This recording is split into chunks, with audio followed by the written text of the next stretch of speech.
I've always had a soft spot for G1 Backstreet. He was the only trigger bot I owned as a kid. He's cheap as chips and has about as much articulation as a baking tray. He's never had another figure, never been updated or re-released. It's shameful treatment by the big H. But we're not just all about restoration here at Chris Mod Stuff. We're also alarmingly obsessed with blast effects too.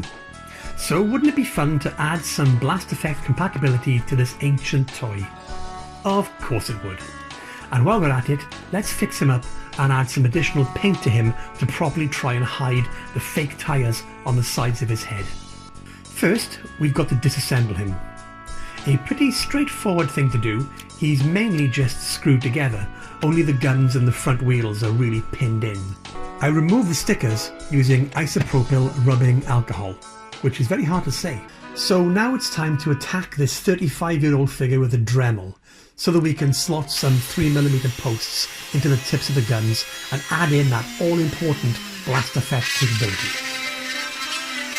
And some of you out there might question my value system of permanently damaging a vintage Transformer purely so I can stick a little rubbery pew-pew effect to him.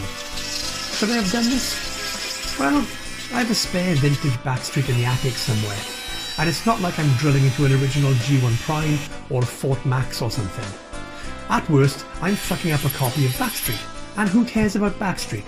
Only me and not your knickers, it's just a toy. With the holes haphazardly drilled into the guns, I then cut down the 3mm rod that I have into some smaller bits, then simply super glue those bad boys in place. Next up, time to apply some nice new repro labels picked up from Toy Hacks. I've masked off the wheel wells, and now I can use some dark grey paint markers to block in the orange overhangs. I apply some chrome to the new 3mm pegs to blend them into the old guns, and also touch up some of the worn chrome that's there for good measure. And here's the final results.